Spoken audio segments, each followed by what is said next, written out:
issa ser jiġi mwassal lilkom grazzi għal Beauty Wisdom, El Catalan, Michael's Butcher tal-Ħamrun u The Barber Room.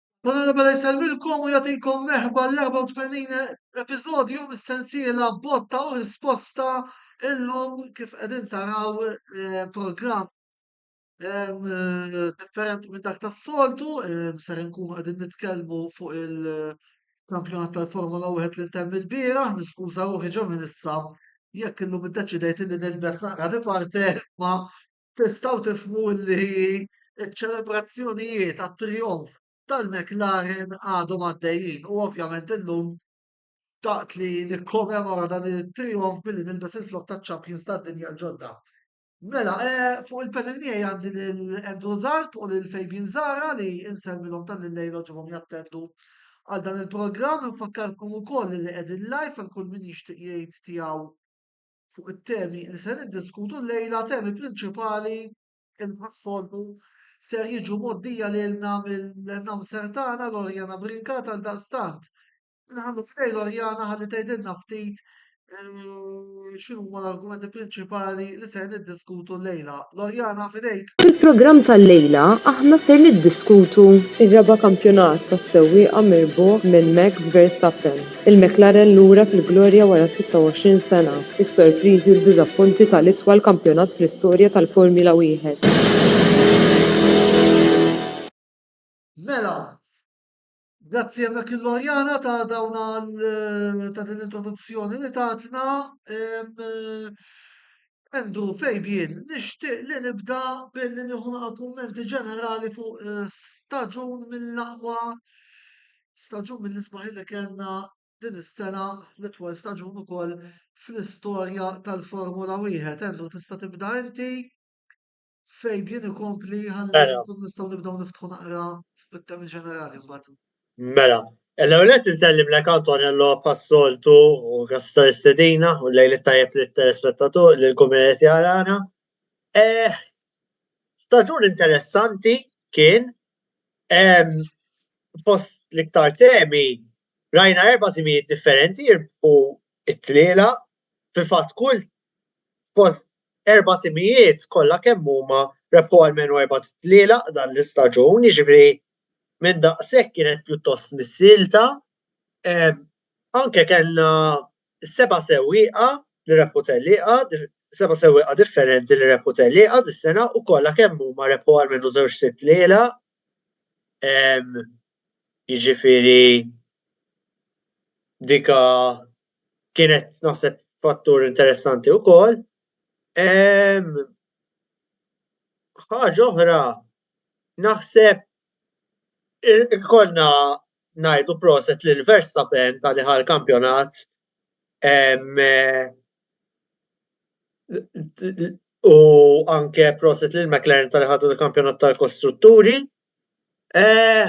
Naħseb overall kellna xi ftit rookies ġodda wkoll dis-sena li f'xi wħud iktar one-offs u mbagħad kellna anke l-Colapinto kienu interessanti. Interessanti kien is-suq tat trasferimenti fejn jidħol is-sewwieqa, ħa nitkellmu iktar forsi iktar tard fil-programm. Hija naħseb dak more or less li kelli xi ngħid fuq mod ġenerali fuq l-istaġun.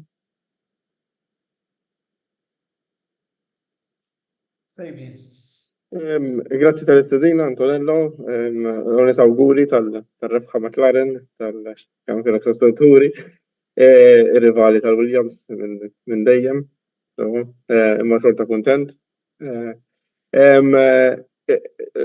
Kien kampjonat kombattut ħafna, b7 rebbieħa, ilu ma jkollna kampjonat hekk milli niftakar kemm min insegwi jiena mid-2003-2012. li kellhom 8 rebbieħa f'dak l-istaġuni li sena kellna 7. U kif semma Andrew kellna 4 timijiet kollha b'ċans ta' rebħa jew pole position. Dejjem skont it-trakka, ġifieri inti ma tkun sejjer fit-trekk u tgħid imma min jaf darba min mhux bħas-soltu ngħidu all right walk over Red Bull jew qabel kienu Mercedes. Dik kienet xi ħaġa ġitanti li inti ma tafx qatt ma taf sal-qualifying kważi kien hemm tracks sal-qualifying ma tkunx taf inti min ħaj jkun fuq quddiem.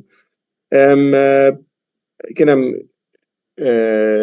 kif semma Andrew drivers ġodda bħal Kalapinto, Berman, imma Kalapinto naħseb l-iktar wieħed illi kien għal qalbi, tkellimna qabel il-programm li jien ma tantx jiena fan ta' drivers ġodda dejjem nħuqata bihom għax ikissru ħafna karozzi hekk imma Kalapinto għalkemm kisser xorta naħseb illi ma tkun driver tajjeb il-qudiem.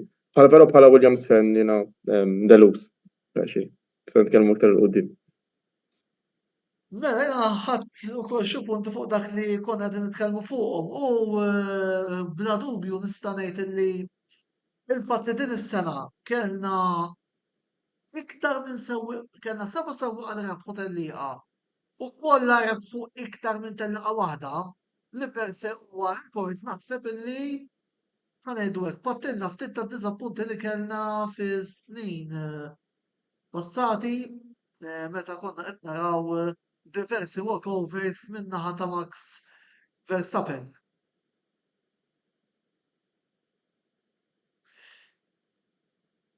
Mela,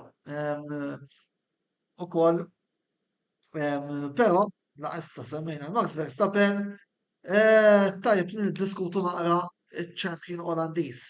Dan kien raba' kampjonat li rebaħ u din id-darba fuq karozza inferjuri. Fejn jien? Fimni, rebaħ il-kampjonat fl-ewwel ftit tlielaq żgur, jiġifieri hemmhekk ġabbar punti li kellu head start veru tajjeb fihom fl-ewwel tlielaq, però mbagħad ovvjament il-kapaċità assoluta tiegħu kienet evidenti. Tara Perez fej kien din is-sena. Li ġutu tajba mbagħad minn hemm lem isu meta qabdu il-McLaren u Ferrari u Mercedes li ġutu tajba li l-oħrajn bdew jiġġieldu bejniethom u l-punti bdew jintilfu filli imorru tajba jidħol McLaren, filli jidħol Mercedes, filli jidħol Ferrari. U dejjem jiġbor il-punti. U fimni, dik kienet il-kapaċità tiegħu mbagħad ħaddem naqra rasu jiena għall-ewwel għad hemm ċans li jitilfu għaliex knowing him jew jirbaħ jew xejn. Ġifieri imma mbagħad jisu beda jisu daħal fiha li jisma' aħjar niġi t-tieni, niġi l-5 u niġi s-sitta skont niġbor il-punti kemm hemm bżonn skont it-track li nista'. Meta beda jara probabbilment li r-rivali jinbidlu, mhux dejjem jibqgħu il-Mercedes, imbagħad Ferrari u l-McLaren dejjem jinbidlu r-rivali tiegħu kienu. Allura naħseb ħaddem rasu u veru ħadem għala Prost il-ħaġa, fimt? U għala Alonso li jagħmel affarijiet xorta kien aggressiv fejn kellu kien aggressiv, però naħseb dik il-ħabta tal-Awstrija daħlitu naqra xortu u għal hawnhekk għandna fdew nħadmu naqra rasna u nirbħu naqra punti, mhux it-tlielaq. Minn hemm. Fil-verità fejn jekk nagħmel punt żgħir, meta tqis dik it-tellieqa tal-Awstrija fejn kellu l-ħabta, jekk tħares leha sempliċi mill-lenti ta' kampjonat tas-sewwieqa, hemmhekk kien mar minn fuq minkejja li ma rebaħx. Irridu niftakru għax u kien spiċċa l-ħames sa fejn niftakar jiena. Waqt li Lando Norris jekk niftakru irtira. Jiġifieri in-ġenerali li Verstappen ħaddem rasu tajjeb ħafna minn dak l-aspett u żgur għenet dik l-abbiltà biex jiġbor il-punti li seta'. Ġejt fid-dubju fl-Ungerija mbagħad meta ma Hamilton xorta. Iva, nasib waħda mill-art tlielaq tiegħu ta' dis-sena l-Ungerija. Naħseb kienet l-opinjoni tiegħi tal-Ungerija U naħseb Pratikament Baku, beda jinġeled ma' kulħadd. dik waħda u l-Baku naħseb ma tantx kien tajjeb, imma dik naħseb iktar setup milli u xamel per se. Eżatt. Qabel ma nkomplu diskussjoni, ħalli nagħmlu l-grafika bil-klassifika finali tal-kampjonat tas-sewwieqa fejn fiha għandna l-Max Verstappen li rebaħ il-kampjonat b'437 punt, Lando Norris 374, Charles Leclerc 356, Oscar Piastri 292, għandna Red Bull McLaren Ferrari, McLaren, Carlos Sainz, Ferrari 290, u bata t-tnejn tal-Mercedes, George Russell 245, Sir Lewis Hamilton 223, Sergio Perez 152, u bata nassaw l-oħra, Alonso Aston Martin 70, Gasly Alpine 42, Hulkenberg Haas 41, Tsunoda għal V-Carb 30, Stroll Aston Martin 24, Ocon Alpine 23, Magnussen Haas 16, Albon Williams u Ricciardo Vicarb 12, Veerman Haas u Ferrari 7, Colapinto Williams 5, Zu Sauber 4 u Lawson għal Vicarb 4 punti. Daw kienu il-klassifika tas-sewwieqa illi rajna. Biex nkomplu niddiskutu l-argument Verstappen. Li kellek tagħmel persentaġġ bejn il-mertu kien mertu tiegħu li dis-sena rebaħ il-kampjonat jew demertu tat-timijiet l-oħra. Li fuq dik kellna ħafna diskussjonijiet anki bejnietna. Jena li għamertu tijaw 100%. Jiena dejjem ngħid li fl-aħħar mill-aħħar iċ-champion, il-drivers champion, dejjem huwa dak li jieħdu b'mertu tiegħu. Għalija da the best driver in the season almost always wins the championship.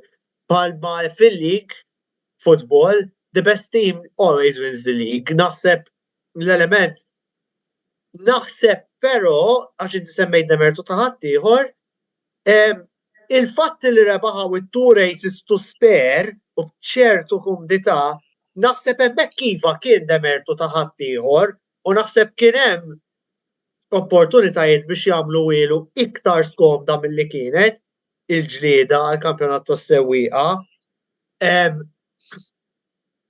Fattur veru bdew tajjeb ħafna l-istaġun ir-Red Bull bih beda tajjeb u għenet ħafna iżda kienet fadal żmien inħoss biex ħaddieħor potenzjalment laħqu u kien hemm chances mitlufin żgur.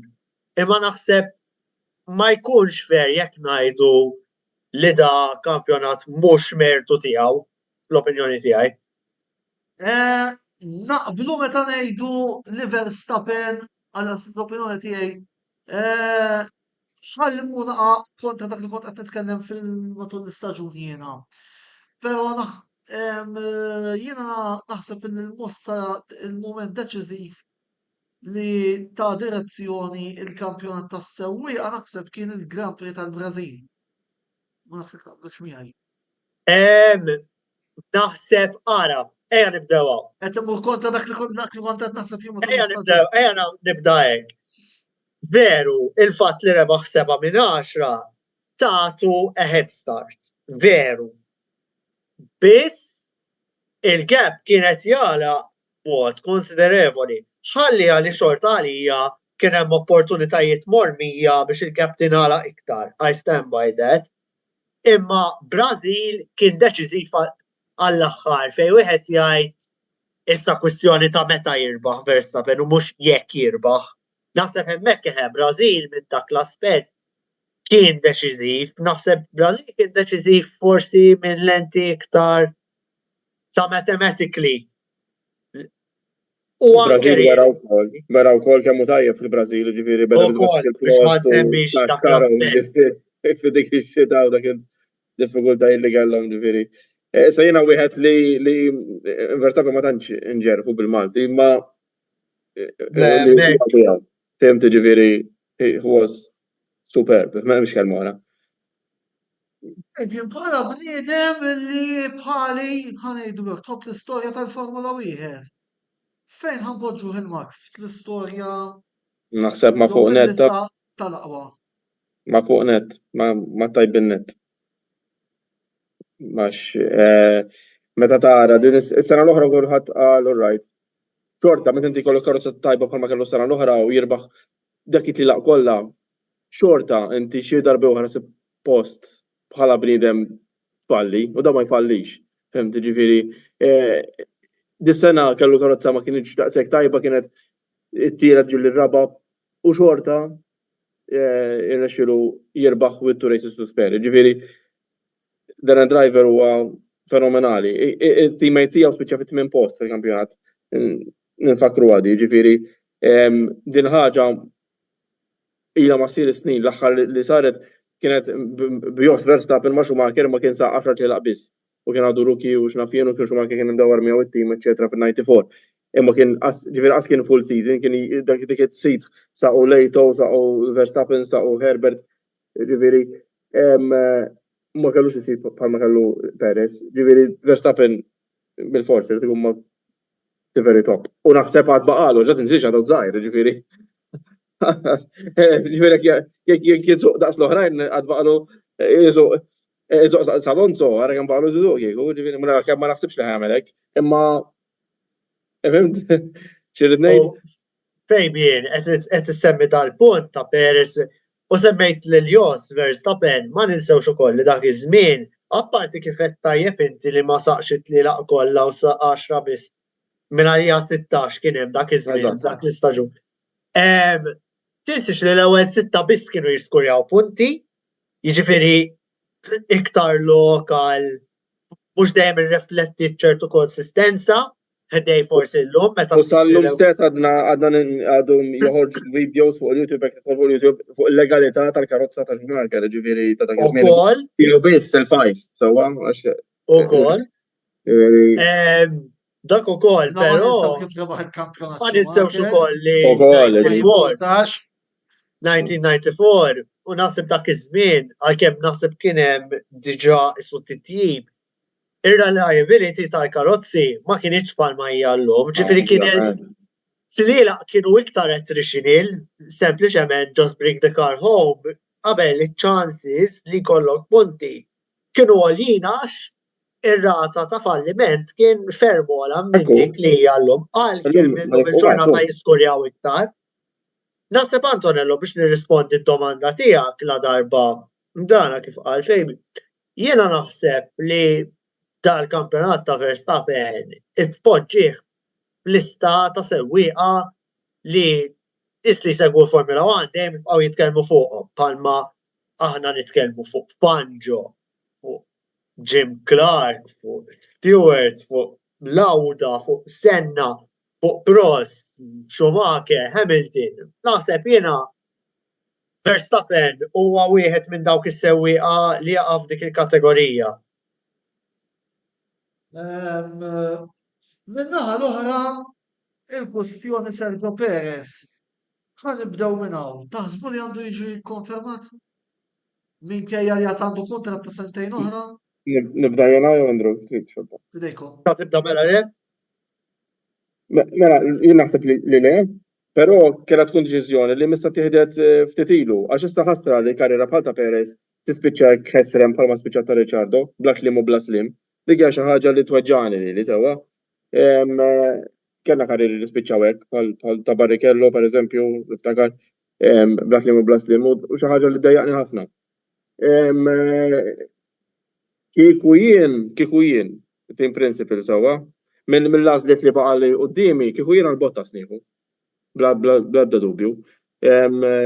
Però kif jidhru l-affarijiet, Lawson naħseb huwa l-favorit li jieħdu sit. Però hija kbira. Nispera li jekk jieħdu Lawson ma jirvinawlux il-karriera kif irvinaw ta' oħrajn. Sewwa ta' Kvyat, ta' Gasly, ta' Albon. Fehmti ġifieri nispera li ma jiġrilux hekk, għax dat m'għandux esperjenza ħaj jiġri kontra Verstappen, tim mimdawwar miegħu, karozza magħmula lih. If he's not that good, anke kikun that good, ukoll jistgħu problemi, naħseb wara mingħajr esperjenza u ma Verstappen anke kikun naħseb driver veru tajjeb kontra Verstappen xorta ħajkollok diffikultà. Aħseb wara ma jkollokx esperjenza u t-tim mdawwar miegħek ukoll. Ġifieri u għadek fil-bidu tiegħek ħadd ma jafek, ġifieri tinsix bħalma ġralhom Kvyat, u ġralu Gasly u Albon ma kien jafhom ħadd. Daw kienu għamlu ftit tlielaq ma' Toro Rosso. Marru hemmhekk u waqgħu ċajt u tajruhom il-barra. Aspiċċaw l-istaġun. Jiġifieri jiena nibża li l-istess jiġrilu Lawson. Għalhekk għatlek I go for safe with Bottas. La vita del secondo pilota dik insejħu la Fabian. Bottas kienet wara suġġestiva manki kif tkellemu jidher li hemm elementi fit-tim Helmut Marko 100% illi ma jduħx hemm. Jiġifieri, Andrew, kummenti tiegħek fuq il-kwistjoni.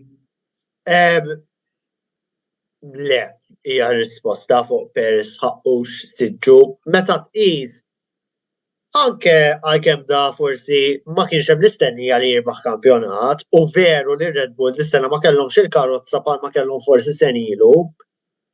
Da, meta ħarsu, da spiċċa fit-tmiem posta fil-kampjonat, da spiċċa sewa wara żewġ sewwieqa tal-Mercedes li meta wieħed iħares Mercedes spiċċaw ir-raba' fil-kampjonat tal-kostrutturi. Jiġifieri biex just to put it into perspective, kemm kienet staġun deludenti għall-aħħar għal Perez. U Verstappen kważi għandu ħankompli miegħek. L-aħħar nofs tal-kampjonat 34 points. tal-punti ta' Perez. 34 points. L-aħħar nofs tal-kampjonat, ġifieri minn round 12 sa round 24. Tells the whole story a bit, doesn't it? Le, u oħra, ejja ngħiduha kif inhi. Jien ma naqqax il-mertu mill-McLaren li ħadu l-kampjonat tal-kostrutturi, imma kif li Verstappen rebaħ il-kampjonat tas-sewwieqa. U relattivament komdu, da mhux bħal 2021 fejn kienet vera missilta bejn Hamilton u distakki minimu. Ta' rebaħ biktar minn 60 punt fuq Norris. U Piastri terġa' spiċċa t-tielet fil-kampjonat, spiċċa raba'.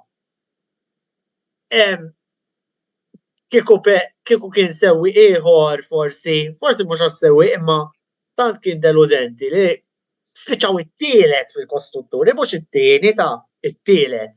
Biex naħseb wieħed irid jgħid vera dżappu Perez. Meta niftakru l-sena l-oħra, Iva mela le?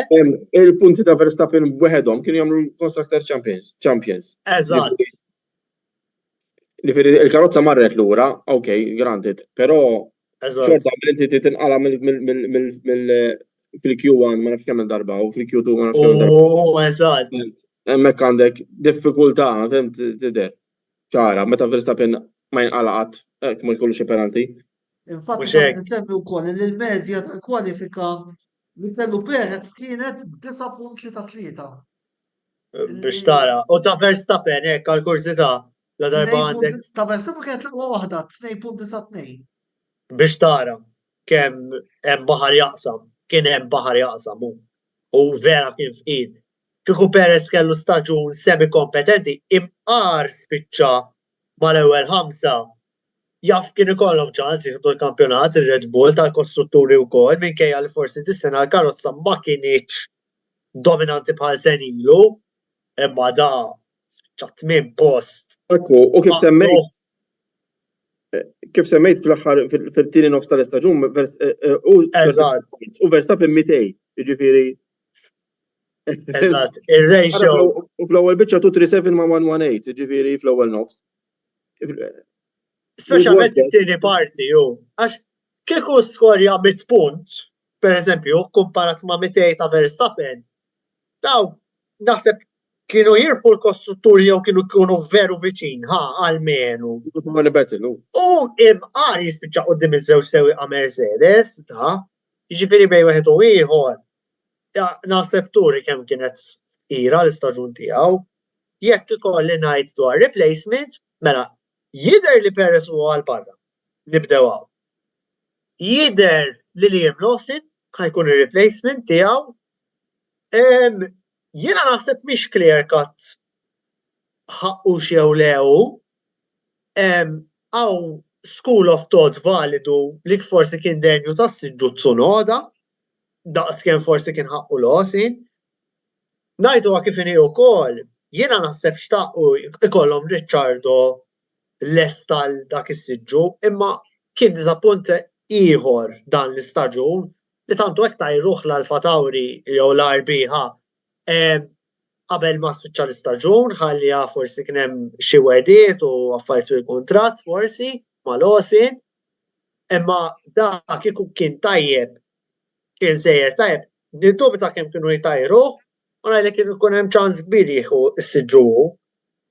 Iżda jiena nifhem ir-raġuni għalfejn marru għal Lawson, però it feels like a very big risk, biss ukoll Perez suppost għandu ħafna esperjenza u għara kemm iddiżappunta. Ġifieri kemm hu riskju fil-verità tieħu Lawson ikbar milli kien riskju Perez. Iktar riskju għal Lawson milli riskju għal Red Bull. Iva, ekku. Lawson innifsu veru qed jieħu sogru. Red Bull. Ma taħsbux Tsunoda jħoss li għadda buħra raġan qabes. Jiena nħoss li potenzjalment kien ħaqqu ċans, naħseb jiena wera prestazzjonijiet diċenti ħafna dis-sena, kwit, u ma naħsibx li ma kienx ikun denju tas-Siġġu.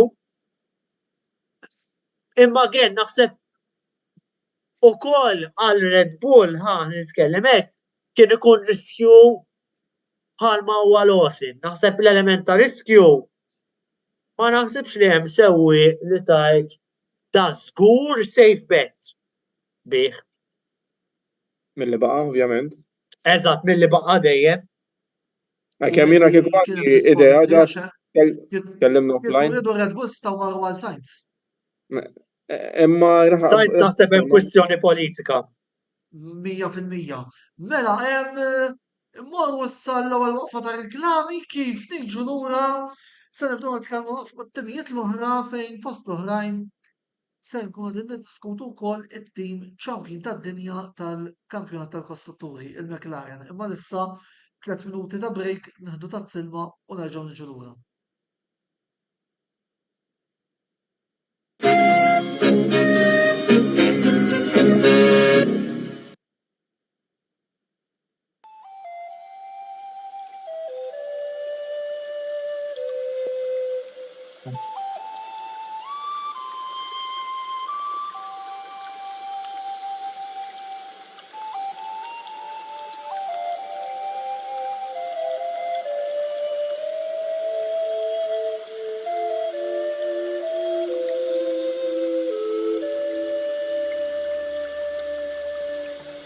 Beauty Wisdom tal-Fgura għall-aħjar prodotti u servizzi ta' sbuħija. Żuru wkoll Nails by Xarawna fl-istess stabbiliment għall-aħjar servizz ta' trattament ta' dwiefer.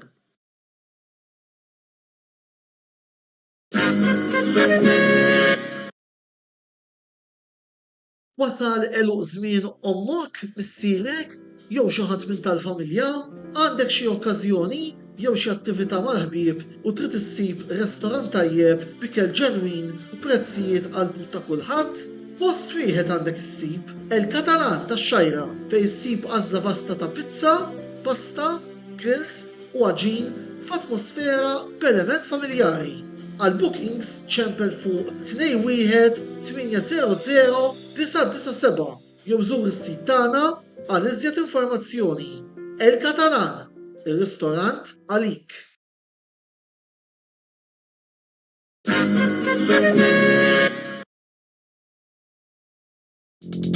Ant Michael's Butcher tal-Ħamrun issibu l-laħam tal-aqwa kwalità bi prezzijiet raġonevoli.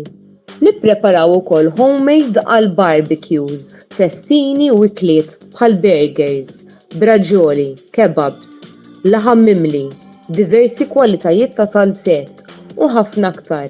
Ikollna wkoll fnik ta' Malta friski u laħam ta' żiemel. Żuru l-ħanut tagħna li jinsab f'Misraħ is-7 ta' Ġunju 1919 fil-Ħamrun fejn kien hemm qabel il-ħanut tal-Women 2000 u taraw b'għajnejkom li hemm ħadd aqwa minn Michael's Butcher tal-Ħamrun.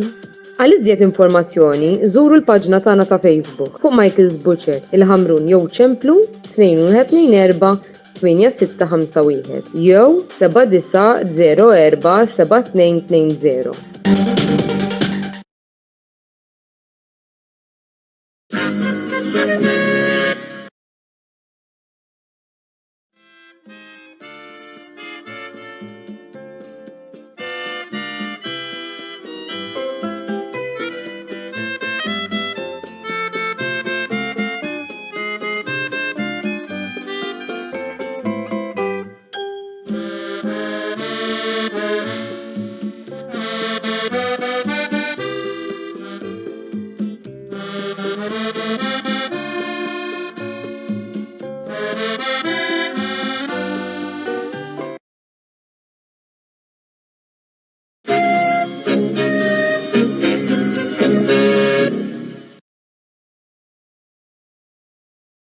Merħba lura t-tieni parti tal-programm botta u risposta llum llum live qegħdin niddiskutu l-kampjonat tal-Formula 1 li ntemm il-bieraħ nfakrukom kull min jixtieq jintervjeni jista' jagħmel dan fis-sezzjoni tal-kummenti illi għandna miftuħa għalikom marbuta ma' din ix-xandira nfakrukom ukoll illi bħalissa hemm żewġ klobiet għaddejjin waħda fl-Ingilterra u waħda fl-Italja li swed ħanżommukom aġġornati fuqhom.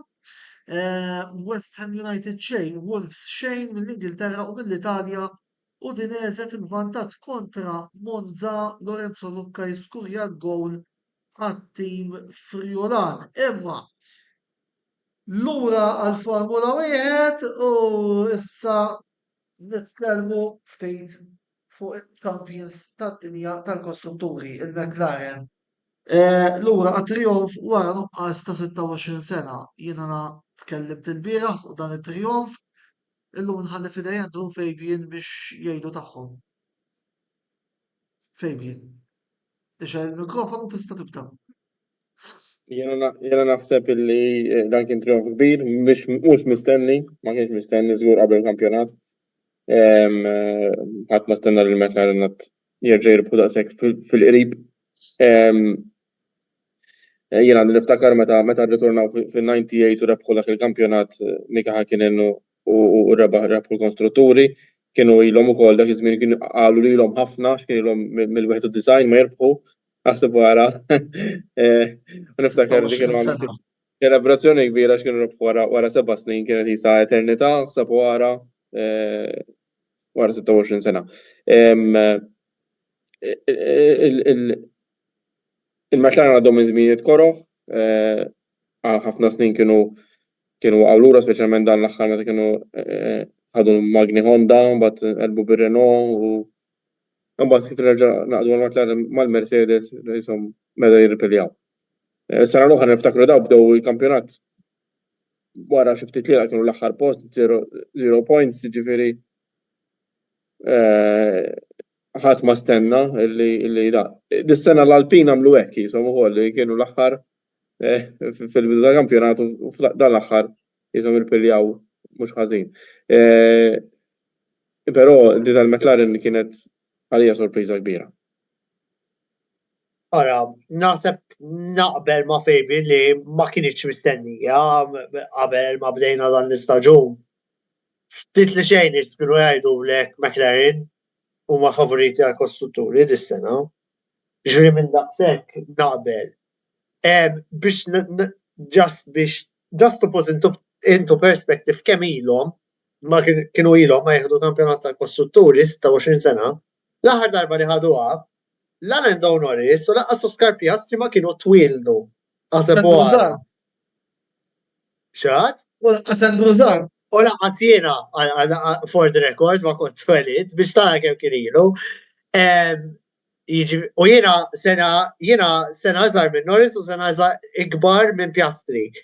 Biex wieħed qiegħda into perspective kemm kienu ilhom. Naħseb Nasib kien meritat bħala titlu, żgur. Ma kienx staġun perfetta, naħseb xorta kien hemm opportunitajiet mormija, sew tliela, sew nemmen setgħu taw iktar ċans, opportunità aħjar għall-Lando Norris għall-kampjonat tas-sewwieqa, mhux qed ngħidlek assolutament kien jirbaħ kieku dana, imma naħseb they didn't give him the best shot, give him the best at all costs. Naħseb kellu jkun hemm xi affarijiet għalmenu jkun nagħmelhom differenti, ħanajtek. Il-bidu tal-istaġun vera ma tantx bdew tajjeb, imma minn ma jagħmilhaw il-konsistenza kien top of the pops u fil-verità. Naħseb kienu mejjumna wkoll mill-fatt kemm kellu staġun deludenti Perez, naħseb. U wieħed irid jgħidha għalkemm ma naħsibx li tnaqqas mill-mertu tal-McLaren stess. Kien hemm xi affarijiet ġew favorihom. Biss veru ħadu dal-kampjonat mistħoq huwa naħseb premju ta' snin twal ta' rikoverar għax għaddew minn żminijiet f'xejn sbieħ, speċjalment 10 snin ilu il-vapur kien verament qed jereq jekk mhux mistieħ il-baħar. Jiġifieri ekku. Jiġifieri sponsor sul karozza. Weda l-sponsor eżatt biex tara kemm kienu marru baħaru. Jiġifieri da frott ta' snin ta' sforzi tul medda ta' snin sew ma ġitx mill-lejl għal-nar. Kif semma Fabian, bdew l-istaġun tal-2023 veru ħażin il-McLaren. Ħalli u mbagħad vera rkupraw tajb u spiċċaw ir-raba' naħseb kien denju dak l-istaġun. Jiġifieri le, staġun tajjeb ħafna u naħseb jiena titlu mistħoq ikolli ngħid. Biss ma naħsibx li kien staġun perfett. Staġun perfett? Le, imma ejja naqblu tal-grafika wkoll il-klassifika finali tal-kampjonat tal-kostrutturi. McLaren 666, Ferrari 652, Red Bull 589, Mercedes 468, Aston Martin 94, Alpine 65, Haas 58, Victor 46, Williams 17, Ferrari 4.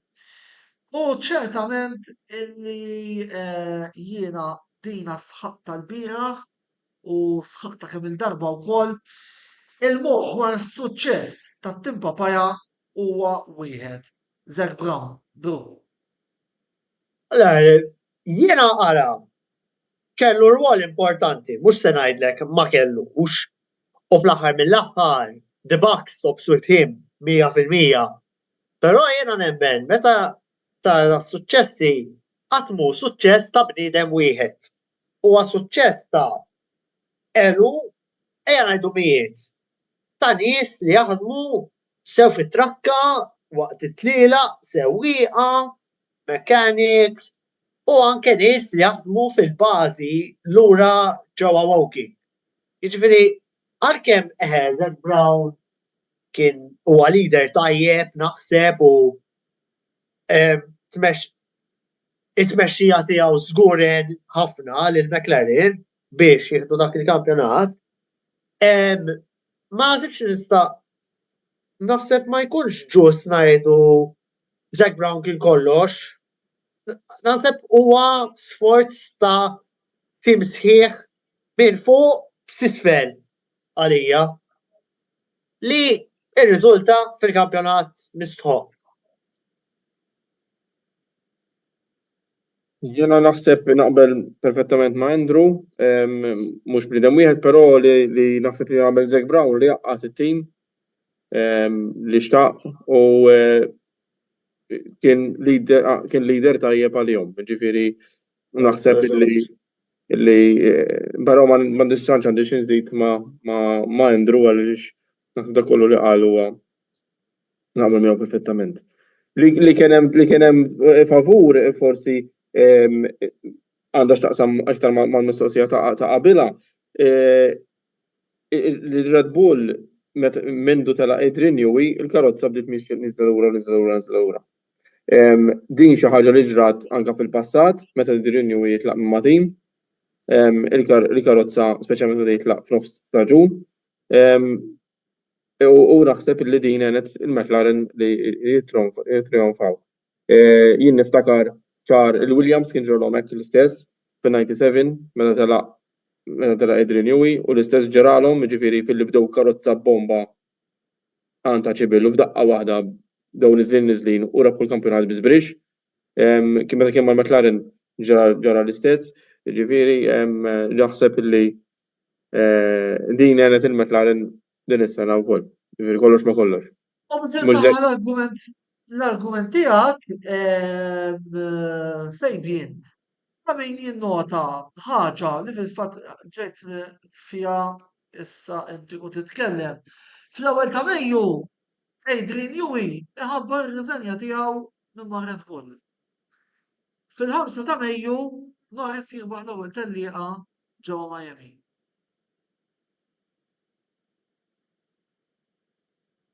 Jiġifieri naħseb illi Meta kienet mal-Williams ma ngħidlekx id-data eżatti, imma ħaġa ġara l-istess. mhux kombinazzjoni illi il-McLaren bdiet tirbaħ forsi ftit ġranet biss wara li Adrian Newey qasam ir-riżenja minn Red Bull.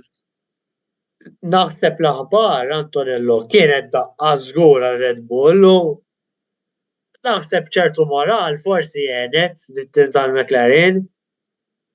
Forsi fejn naħseb it-telfa ta' Newey iktar inħass kien forsi fi żmien is-sajf meta jkun hemm id-development u id-direction forsi kien hemm xi nies li ntilfu u hemmhekk il-karozza speċjalment kien hemm tlielaq minnhom.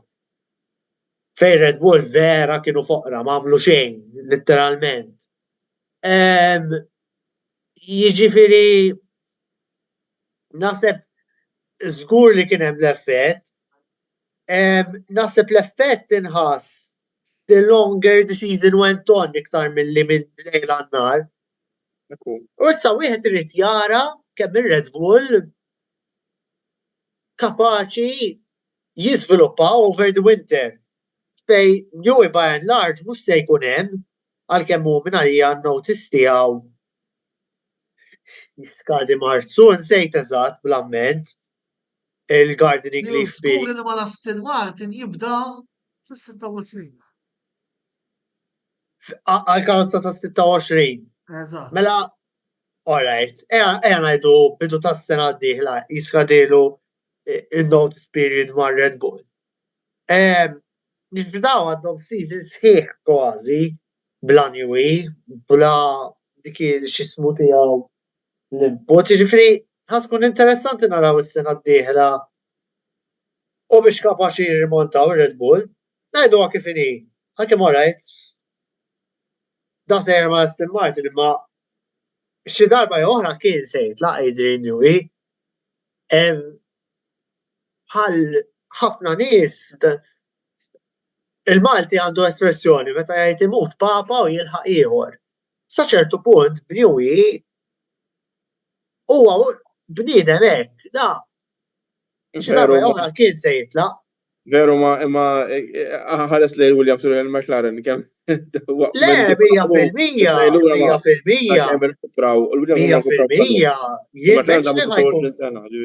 U jina kif-fatt fis-26 ħajqilbu għal-forn. Ma tantx konvinċini li hija winning combination. Jiena jekk jilbu għal-Ford ngħidlek jiena.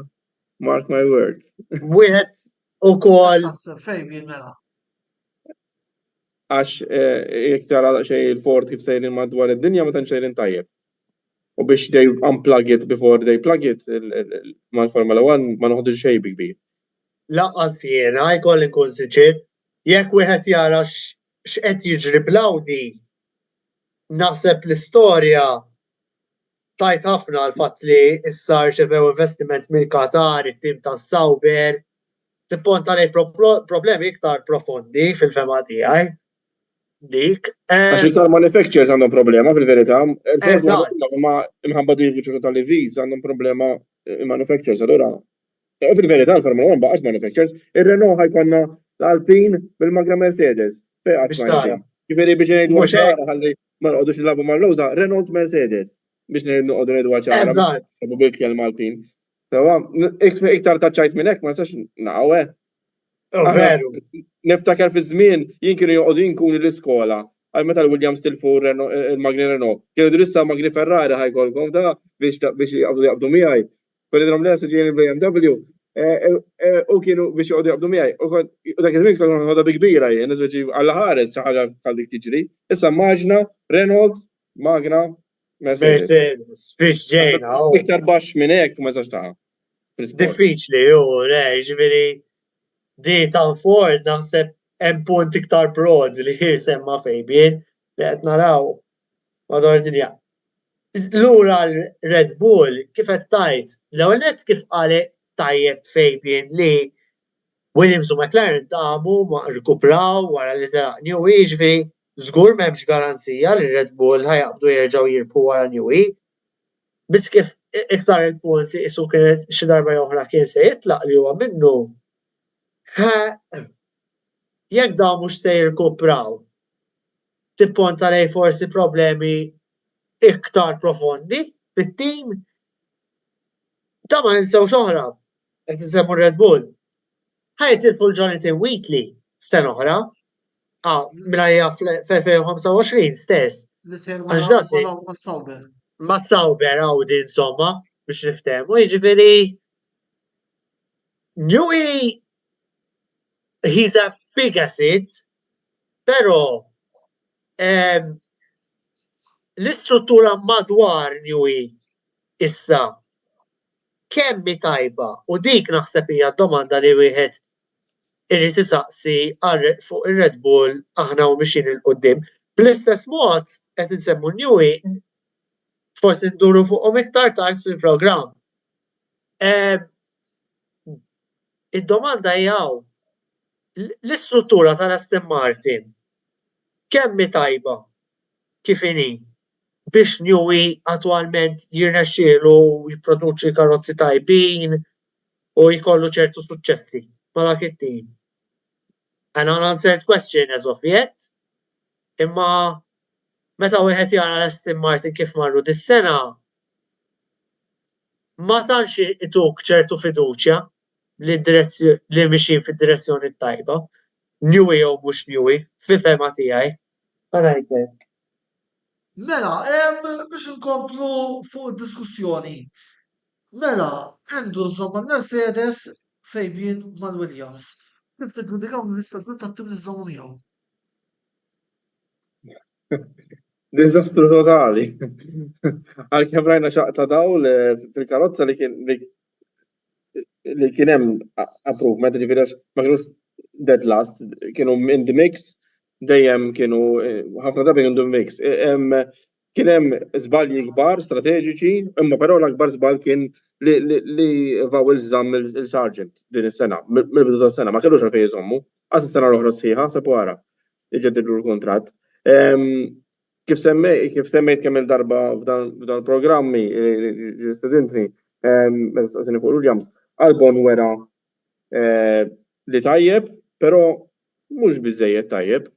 Jien jidher tajjeb il għaliex kellu drivers miegħu li ma kienux ġenji li jkunu fil-Formula 1.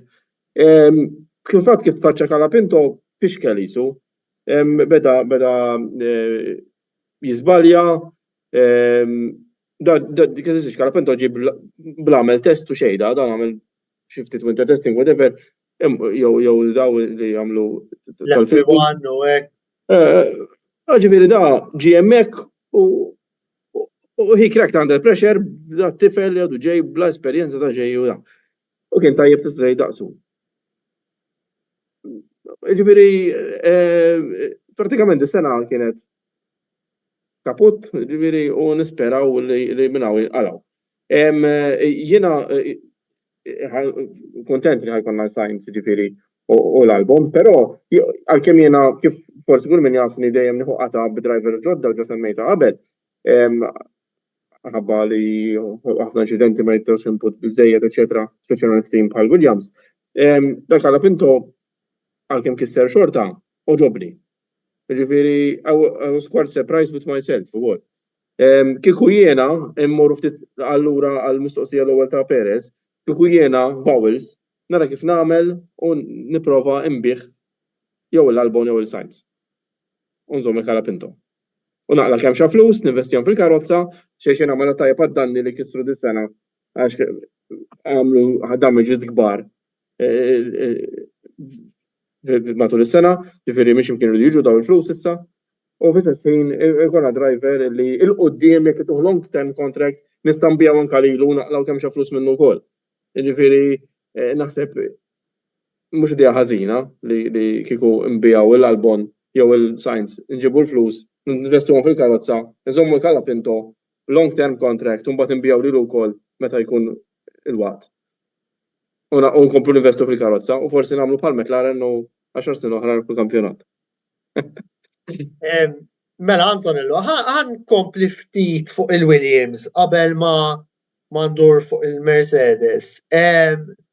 Naħseb Williams kien isu diżappunt inħoss li kellhom tliela fej kien hemm pace fil-karozza, iżda kien hemm rajt ħafna missed opportunities.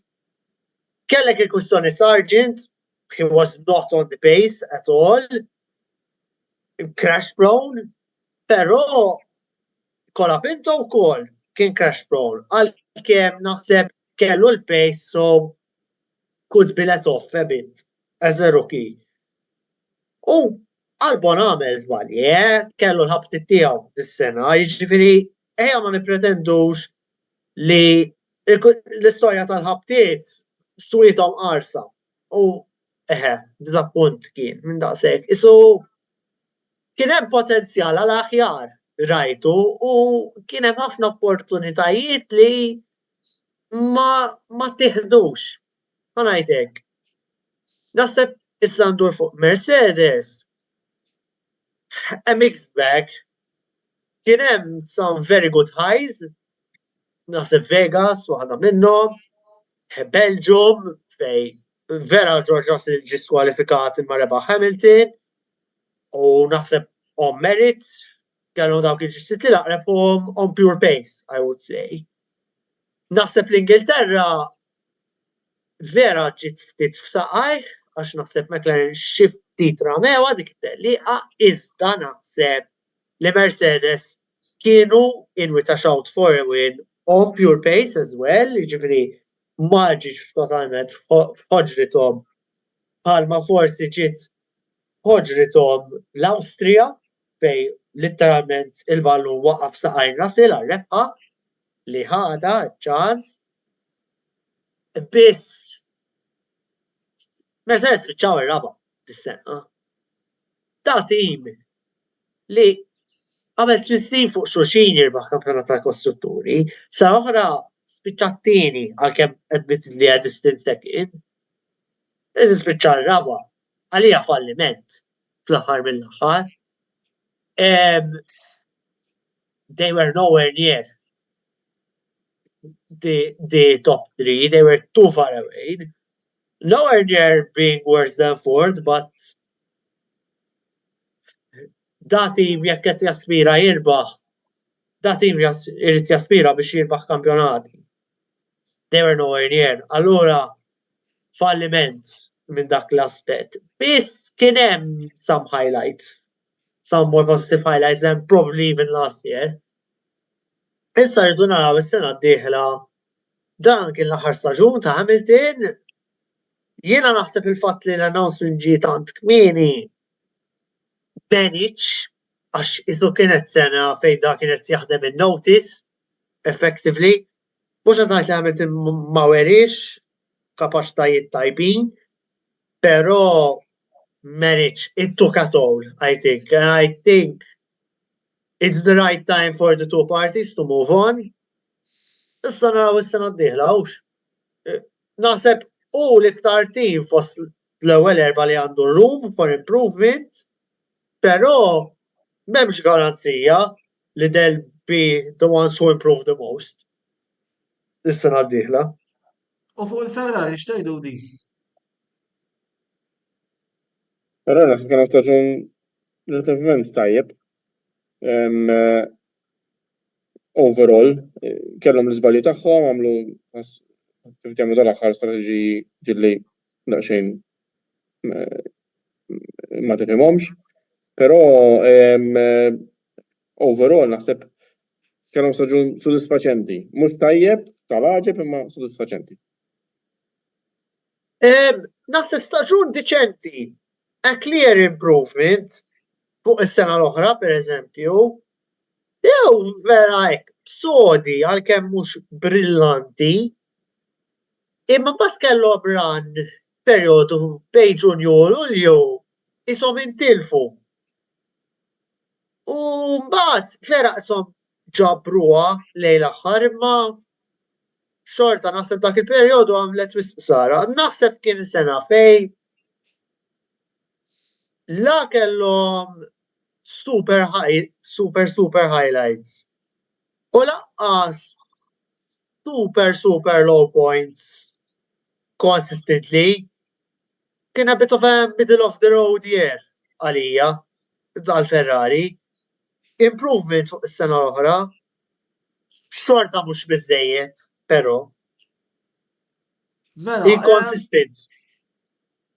Mela, imorru l-waqfa oħra ta' reklami, 3 minuti oħra, nirdu ta' silma u naġu nirritornaw lura l-ħart parti tal-programm. Ibqgħu magħna.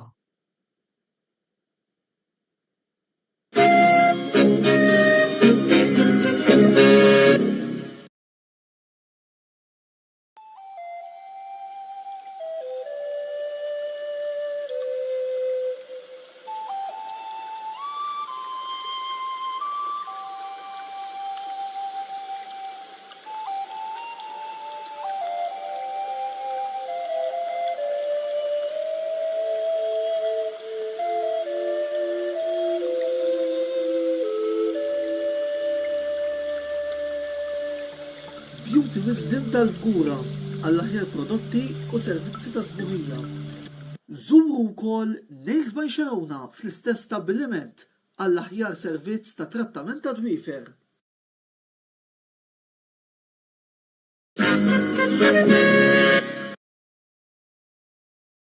Wasal eluq żmien ommok, missierek, jew xi ħadd minn tal-familja, għandek xi okkażjoni jew xi attività mal-ħbieb u trid issib restorant tajjeb b'ikel ġenwin u prezzijiet qalbut ta' kulħadd?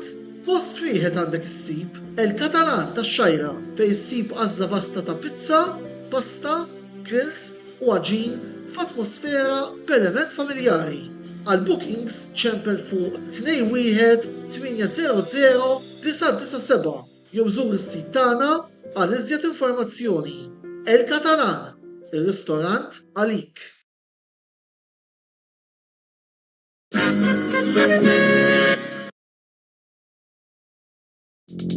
Ant Michael's Butcher tal-Ħamrun issibu l-laħam tal-aqwa kwalità bi prezzijiet raġonevoli. Nippreparaw ukoll homemade għal barbecues, festini u ikliet bħal burgers, braġoli, kebabs, laħam mimli, diversi kwalitajiet ta' salzett u ħafna aktar. Ikollna wkoll fnik ta' Malta, friski u laħam ta' żiemel.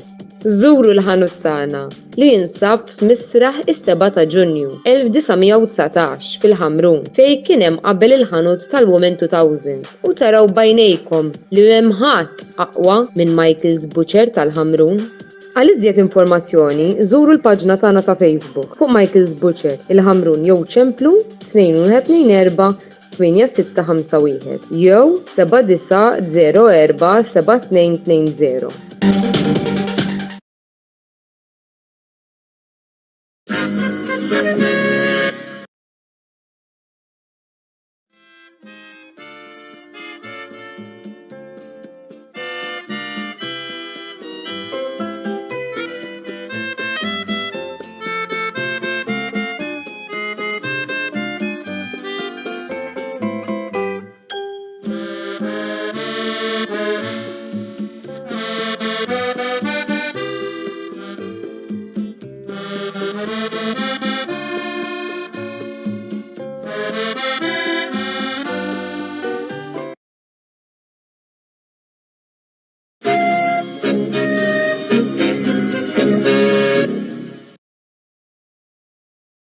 Merħba lura t-tielet parti tal-programm Botta u Risposta fejn flimkien miegħi Antonello Abela, Druzant u Fabian Zara qegħdin ukoll niddiskutu il-kampjonat tal-Formula Wieħed illi għadu kemm intemm appuntu il-bira. Fakunkom ukoll qegħdin live għal kull min jixtieq jintervjeni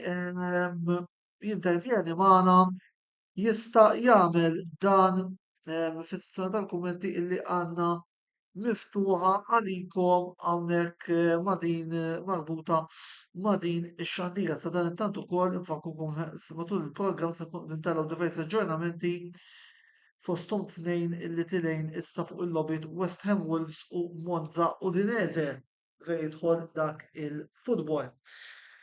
Mela, qabel ma nibdew niddiskutu s-sorpriżi, delużjonijiet, eċċetera, xtaqt ukoll forsi niddedikaw kemmtejn l-Alpin ġew din nitkellmu fuqhom.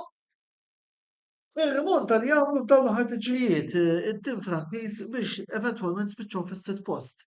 L-opinjoni tagħkom fuq dan l-argument. Andrew Bdanti. Mela, ngħidu kif inhi bdew l-istaġun orrur assolut, naħseb bdew l-artim kważi għara anke mis-Sauber, bdew.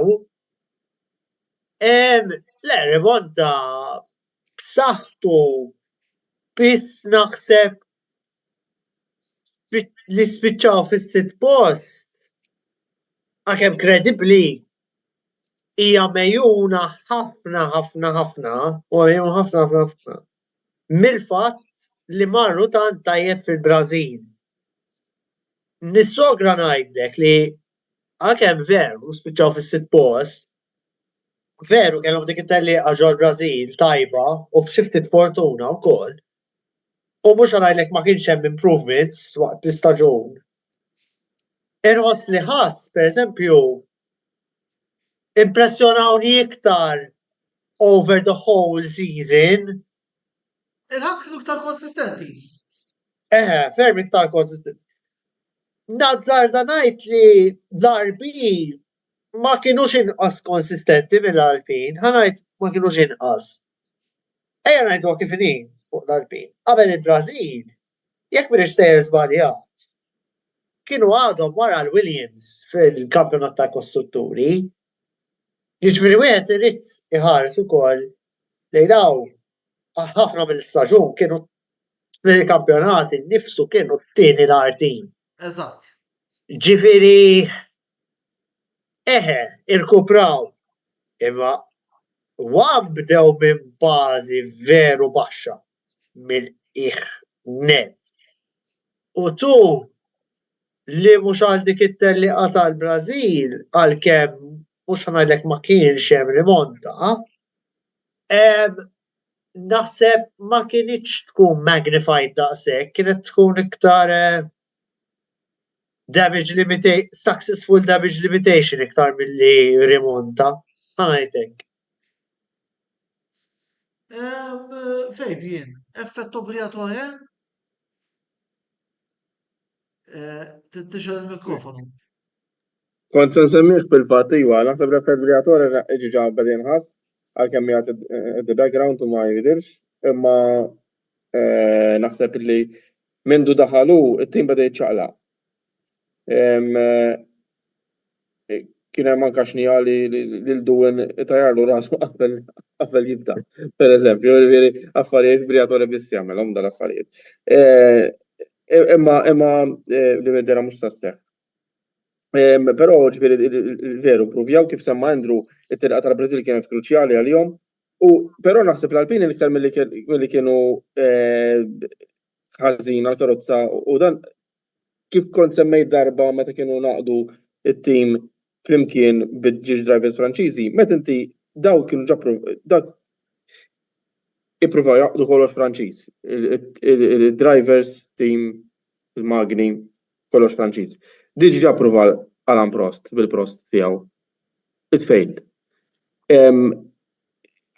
Ikollhom wis pride narhom jien meta jkunu all French. Issa, apparti minn hekk id-drivers kienu implikati ħafna flimkien, Ocon kull fejn jkun jaqra l-inkwiet, niftakruh ma' Perez, mal-Racing Point u u ma' Alonso, ġifieri Ocon naħseb li għalkemm hu driver tajjeb, però kieku jien ma nimpjegax ma' tim tiegħi. Ġifieri, imma mhux għax mhux driver tajjeb, again, ġifieri raġunijiet li jaqla trabil. U naħseb però dik il-finish tal-Brażil, il-second u third tal-Brażil, tagħhom boost. Tagħhom boost mhux biss fil-punti, tagħhom boost ukoll fil-moral. U naħseb kellhom bżonna. Il-mekkaniċi, il-team kollu insomma, drivers kulħadd. Kellu bżonna dik il-qabża tal-moral. Ġifieri iktar milli naħseb illi il-potenzjal hemmhekk kien. They didn't unlock it, naħseb jien. Għax il-fatt minn dik naraw, vera kien baqa' ftit li imma weraw l-improvement wera. Inti ma timpruvjax daqshekk f'daqqa fl-aħħar. Le. Meta inti jkun għalaqt id-development, tifhem ġifieri il-potenzjal hemmhekk kien. Just ma nlokkjawx. Naħseb il-progress kien slowly but surely. It was a slow but sure. Brażil kien riżultat li tam spinta enormi fil-punti, spinta bħala tim u li naħseb premju ta' xhur fej ftit it-team der upwardly mobile, ħanajdu hekk. Tokon, il-kwistjoni issa rridu naraw is-sena d-dieħla b'każ li doing se jiġri dak il-line-up. It-team però għandu bżonn naqra stabilta fuq. U ngħidu kif inhi is-sena blaqqas ma kienet hemm. Anke l-prinċipal bidlu punti. Prinċipal bidel. Ħabbru li se jaqilbu mal-Mercedes 2026. Hemm ħafna dysfunction. It's quite a dysfunction il-team minn dak l-aspett, ġifieri. Mhux tistenna ħjar is-sena d-dieħla tajjena, mhux tistenna ħjar ħafna minnhom, ġifieri ġew. Min qed jagħmel il-magri ħajtkaċċa, jaf li għandu bżonn ħajtkaċċa ma naħsibx bla motivazzjoni hu. Le hu. Imma Però Briatore naħseb ikun hekk jgħid fil-fabbrika bħal ma tantx ikun mill-ħelwin, ġifieri. U naħseb jaf ikun bniedem tossiku wkoll. M'għandu bżonn nibda traduzzjoni, ġifieri nafu biżżejjed. Nafu biżżejjed x'għamel u x'm'għamilx. Imma naħseb more or less dak kien li għedna fuq l-Alpin x'kella x'inna xi ngħidu. Mela, niġu issa biex ngħaddu naqra għal voti li xi membri mit-tim tal-Kamra Sportiva taw għal dan l-istaġun. Nibdew bil-voti li tajt jiena. Ovvjament se jkollna wkoll l-għajnuna tal-grafika. Mela, il-voti tiegħi għal is-sena. McLaren 9, Ferrari 8.9, Red Bull 7, Mercedes 7, Aston Martin u Alpine 6, Haas 7, Vickers 5, Williams 5, Ferrari 2. Sauber trittajt għax in-nies tajt Ferrari biex. Grazzi Andrew. Grazzi Andrew, mela, Sauber Ferrari 2, però kellhom il-grafika fuq li u koll minn kien qed isegwina żgur li seta' jara il-grafika. Mela, jiena fil-fama tiegħi biex forsi ngħaddi naqra nsejħ la ġustifikazzjoni għal marki li tajt voldi naħseb li l-vot 7 tal-ħass tajtu wkoll anke minħabba l-fatt li kienu qed ikunu konsistenti ħafna fiż-żona punti għal ħafna mill-istaġun. Il-vot 6 tal-Alpin. Ovvjament il-double podium fil-Brażil però kienet l-opinjoni tiegħi ma nafx hekk qabel ma naraw il-voti tal-oħrajn Andrew jew Fabian għandhom xi jgħidu fuq il-voti li tajt jien. Naqbel ta'. Naqbel. Antonello, jaf probabbli ħad taqra tiegħi u jien ħarist lejn tiegħek qabel il-programm meta konna offer. More or less l-istess silma konna. Plus or minus li tajċ marka inqas jew marka iktar għal xi timijiet. Mhux li kien hemm xi baħar jaqsam naħseb. Jiena. Mela, ħanaraw il-voti tiegħek Andrew. Ukoll minn ġdid intallaw il-grafika Andrew ta' 9 il-McLaren, 8.9 il-Ferrari, 8 Red Bull, 6 l-Mercedes, 5 l-Aston Martin, 5.5 l-Alpine, 6 l-Haas, 5.5 l-V-Carb, 4 l-Mercedes u vot wieħed. Erba Williams. Erba Williams. 4 Williams u vot wieħed minn 10 l-tim ta' Sauber. Forsi tittejdilna naqra tiegħek fuqhom dal-market room. Mela, McLaren, they were probably the best constructor and they did win. Raġuni għalfej forsi ma ta' għalija biex tieħu ten diffiċli fejn jidħol kostrutturi sakemm ma tirbaħx kważi kull telliqa bħal Red Bull serilu vera diffiċli. Naħseb li kien ftit pull down li kellhom ċertu tliela fejn naħseb they didn't handle the dynamic between the two drivers too well.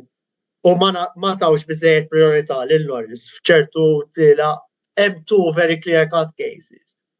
Kien hemm xi tliela naħseb fejn ramew rebħa. L-Ingilterra hija a debatable one, hemm argument b'saħħtu, però jiena nħoss li f'Monza sew I don't think they handled the Piastri Norris battle well. Kellhom jagħtu priorità assoluta lil Norris hemm. U tilfu rebħa għalija minħalqhom. They got caught out very badly on the strategy hemmhekk. Ferrari Leclerc labuhom blikraħ lil McLaren. Jiġifieri naħseb minn dak l-aspett kellhom staġun b'saħħtu, però kien hemm a few missed opportunities just the same. Per eżempju, għalija kellhom jimponu iktar team orders biex għall-ewwel ħalli ma ngħidx lejn l-aħħar biex forsi jagħtu iktar ċans iżda ma kienx ċertezza lil Norris biex jiġġieled għall-kampjonatu jagħmel aktar diffiċli għal Verstappen. Isli semmejta fil-bidu tal-programm u issa aktar dak. Però staġun tajjeb ħafna. Mercedes jien tajthom 6 pereżempju fejn inti tajthom 7. Għalija xorta diżappunt l-istaġun kemm kien hemm a few highs. It wasn't that great a season, let's be honest. It was nothing more than it was underwhelming a bit. Is-Sauber għalija asħaq kienu hemm għalija dis-sena ta' forsi li kellhom telli addiċenti ġol Qatar. Tal-għaġeb kemm kienu ħżiena għalija għabbek kienu denju ta' waħnet inkun forsi għaw min jgħid li ħarx imma tan kienu medjokri għali daqshekk kien ma kien xaqhom. Il-ħass li fattajthom 6 wkoll għax xorta forsi ftit diżappunt li ma spiċċaw is-6 post imma kien hemm improvement konsiderevoli mis-sena l-oħra u arguably kienu iktar konsistenti mill-Alpine. Fatt l-Alpine tajthom 5.5 so. Vot. Għax again, bdew veru ħażin, kien hemm l-improvement imma xorta. Kienu mejjuna ħafna minn dik it-telliqa tal-Brażil, so nasib 5.5 jirrifletti. Tim li tajt marka forsi ħafna nies baxxa l-Aston Martin għalija kienu vera diżappunt. Mhux neċessarjament għax spiċċaw il-5, but jien ħassejt li they got progressively worse as the season went on. They seem to get worse. Għalija li l-aħħar kienu kważi second worst at times, sinċerament. Vera għalija deludenti kienu minn daqshekk u alright, switchaw il-5 imma ma nafx, very a bang average season, ħanajtek. Bdew with some good points, kellhom the odd race later on as well, imma quite a disappointing season għal team ċertu backing. Ħanajtek. Williams ħa biex nsemmi t-tim ta' Fabian, naħseb for jirrifletti kemm ma kienux terribli, però ma kienux l-aqwa. kienu tim lejl aħħar u naħseb kien hemm ċertu missed opportunities just the same li isni semmejt anke qabel u a lot of crashes and errors from drivers and team, which mean right staġuni għar minn għandhom imma xorta tħoss li forsi setaw għamlu xi ħaġa aħjar. Fema tiegħi. Mela, naraw issa wkoll il-voti tal-kollega Dana Daisy Tabone għal din is-sena McLaren 10, Ferrari 8, Red Bull u Mercedes 7, Aston Martin 2, Alpine 5, Haas 6, Ricardo Williams 5, Sauber 4, tispikka hemmhekk fejn dak il-vot baxx li Daisy tal-Aston Martin. L-Aston Martin kien appunt kif semma Andrew meta inti is-sena l-oħra daw bdew għamlu podiums xulxin fil-bidu tal-istaġun, is-sena l-oħra bdew niżlin u jisom baqgħu niżlin anke din is-sena. Din is-sena fil-bidu bdew just okay u mbagħad mas-sena marru għall-għar kif semma Andrew. Ġifieri Alonso sissa għadu jidher li qed jipperformja, Stroll ma nistax nifhem jien kif dan għandu dak il-backing kollu u xorta assolutament ġifieri tal-Brażil għamel paprata. Konferma kemm sew skars. Eżatt, għandu esperjenza kbira, tista' tinsiex ġara ilu jitella snin issa u ħafna tlielaq ġifieri mhux rookie. Ġifieri veru żgħar fl-età ma mhux rookie. Ġifieri ara kemm ilu jsuq. Għamel dak iżball banali fil-Brażil li wara li ħabbat mal-ħajt ħareġ u spiċċaġ fil-ħamrija minflok. Insomma kellu x'abtit dik it-telli għal literalment. Huwa ħelem ġifieri le assolutament naħseb it-tim qed itelfu. It-tim qed dejjem qisu qed jitfgħu lura lit-tim jien hekk naraħ. Naraħ huwa burden fuq it-tim. Is-sena l-oħra kien burden fuq it-tim ġieli kien jagħmel kollu xi crashes jew hekk fil-void jew jikkwalifika pereżempju Alonso jikkwalifika minn ta' quddiem u jispiċċa minn tal-aħħar allura kien jiġilu forsi ħarbathom it-tim. Aston Martin very disappointing, ġifieri wieħed mid-diżappunti ta' din is-sena. Flimkien ma' oħrajn li semmejna diġà Williams, Perez, Ricciardo u anke Sauber. Le, sabiħa Stroll jekk irid insemmi punt tal-aħħar. Stroll ikollu 10 titliela, jagħmellek 9 very ordinary forget. U bad jagħmellek dik il-waħda u tajt ta' sewwi, din fejġi. Eżatt. Jibrilla biex xejn. Jagħmellek waħda tajba, bad jagħmellek 9. Ħażin ħafna ma jkunu. Ħafna ikunu kollu jħud ħażin ħafna u just forgettable ħanajtek. Biex ikun ġeneruż ħanajt. Mhux l-ar diżastru imma mhux xi gran. U da sewwieq li ara kemm għandu backing u hekk. U naħseb tal-burden għalkemm ma naħsib xi jgħin. Hemm domandi fuq kemm għalkemm issiru jagħti ħafna financial backing, kemm hu il-fatt li isu hemm mibnu kemm tgħin id-dinamika ġo dak it-tim. Naħseb hemm domandi li qatt iridu jiġu risposti fuq hekk.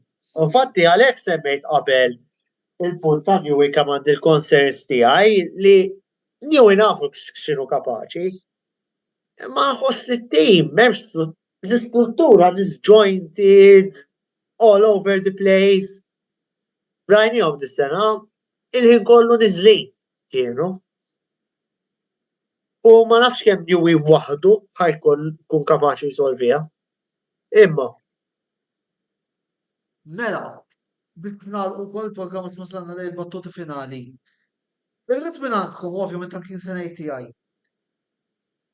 L-isbaħ memorja ta' dan il-kampjonat u l-ar memorja ta' dan il-kampjonat. Fejbjien, ibdint. Naħseb bħala tellieqa tal-Brażil kienet memorabbli naħseb l-aħjar waħda din is-sena. Veru kien hemm ma' Precious u hekk u Williams tewwet ngħid balbu ma bedix u qalb iddo bikrex kbir wara li taħta ħżiena. Però naħseb li kienet tellieqa veru tajba, Verstappen wera kemm kien tajjeb minn kollox dik it-tellieqa naħseb li aktar ħaġa memorabbli. L-iktar diżappunt li għandi memorja tal-kampjonatu, skużani, memorja tajba oħra huwa meta tkeċċa Sargent. Kont nistennew mis-sena l-oħra di. Però bħala memorja deludenti m'għandix waħda speċifika għax tant kien hemm crashes tal-Williams li ma konx nistennihom li tal-kalla pinto biss naħfer, tal-oħrajn ma naħferhomx. Andrew. Le, naħseb għalija highlight Hamilton jirbaħ il-British Grand Prix kien il-highlight. Kien ilu sentej u nofs ma jirbaħ tellieqa. Mhux se nikdeb, qabbiżli dema jew tnej xin qasam il-linja rebħa. Kienet ħassejta worth the waiting.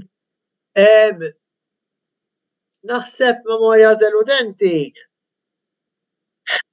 Tara isuq Brażil, kienet isuq dajsa għax il-karozza vera ma kellux kontroll tagħha ma kienitx sabiħa. Ħassejt li ir-relazzjoni tiegħu mal-Mercedes seta' spiċċat aħjar, ħanajtek. Pereżempju fil-Qatar rajtu frustrat għall-aħħar. Almenu Abu Dhabi spiċċa fuq nota relattivament tajba u naħseb naraħ jagħmel id-donuts u l-farewell kienet memorja relattivament sabiħa. Kienet daqra diżappunt li ġie skwalifikat Russell ġo Belġium ikolli nistqar għalkemm fair enough għalfejn. Naħseb Verstappen ġo Messiku it wasn't a good look. I think that was an ugly race. From him, I expected a bit better at times. Dawk naħseb ta' jkolli ngħid memorji, naħseb il-highlights memories żgur Silverstone ir-rebħa tiegħu din is-sena.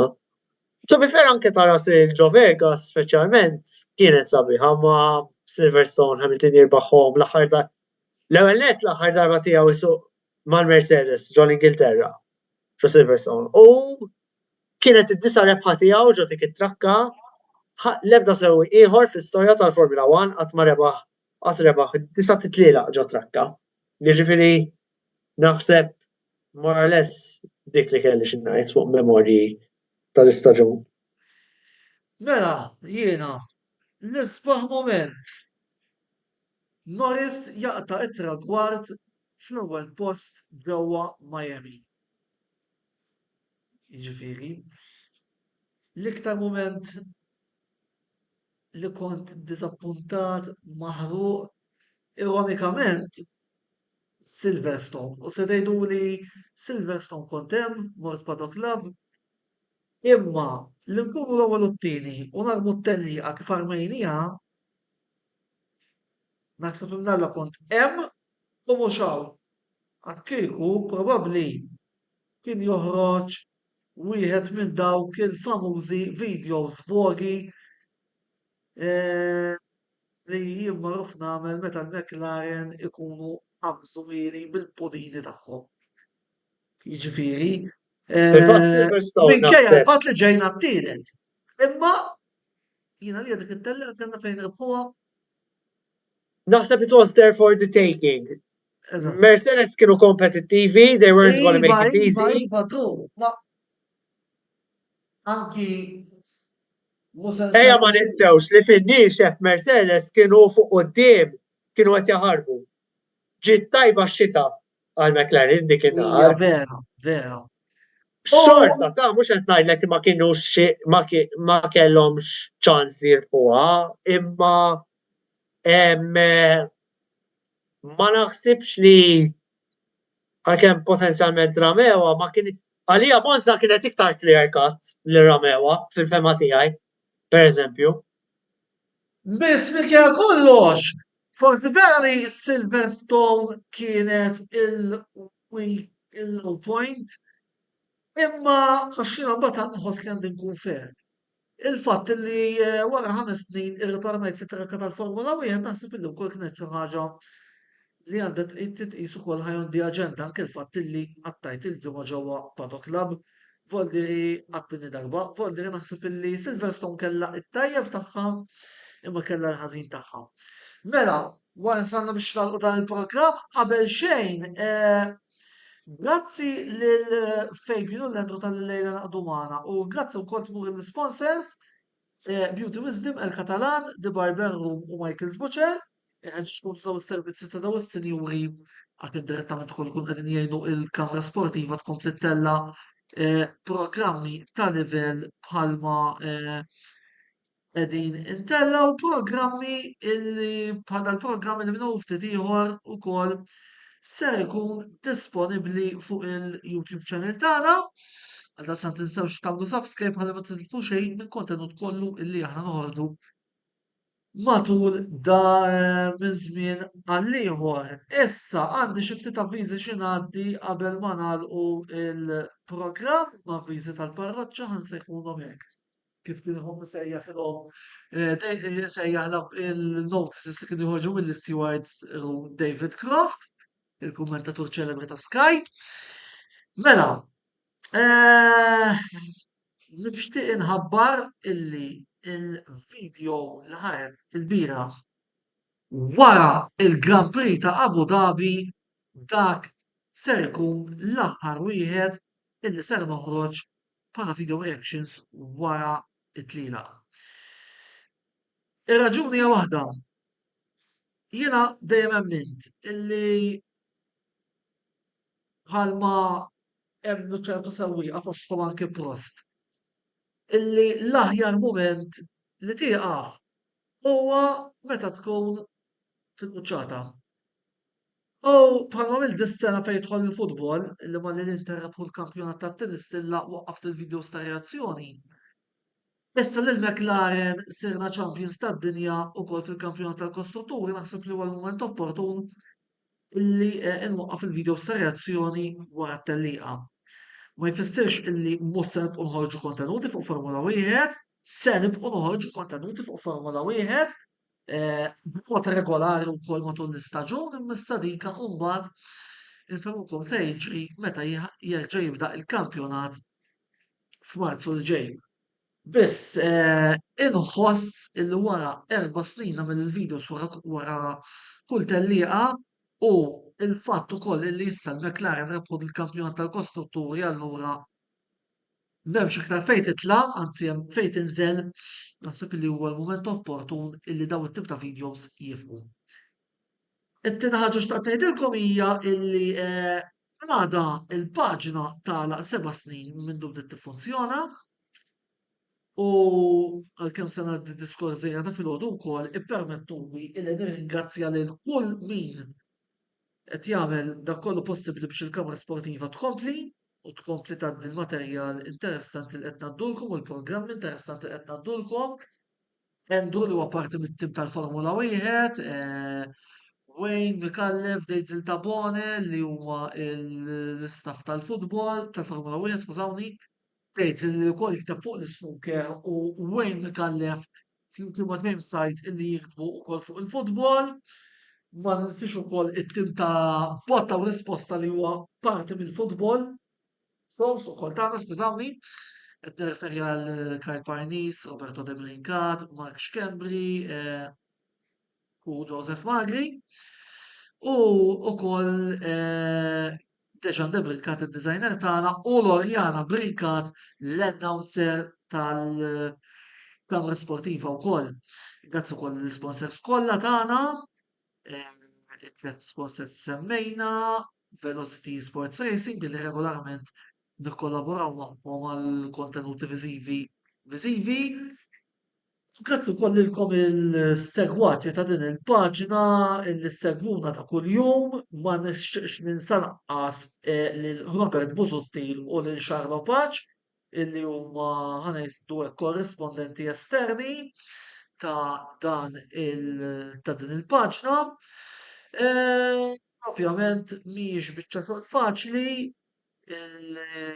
però il-mixja tal-Kamra Sportiva tkompli 7 snin, ilħaqna 7,000 followers ukoll, numru sodisfaċenti u bħala paġna nibqgħu kommessi illi nkomplu nagħtu l-aħjar servizz possibbli lill-pubbliku sportiv Malti. Vota u risposta jirritorna nhar it-tlieta 17 ta' Diċembru fejn ikollna l-aħħar programma minn il-waqfa tal-miliet. Se nippruvaw niddiskutu Man United, Man City u Lazio Inter dikinhar. Għal-astan sakemm nerġgħu niltaqgħu fi 17 hija Antonello Bena ma tfadalli xejn ngħidilkom ħlief grazzi talli llejla kontu magħna fadlilna wkoll aġġornamenti tal-kampjonati tal-Youths illi ser jitilhom noftuhom ukoll. Mibqija llejli tajjeb, ħudu ħsieb u niltaqgħu fi 17 ta' Diċembru għall-aħħar programm ta' botta u risposta għall-sena 2024.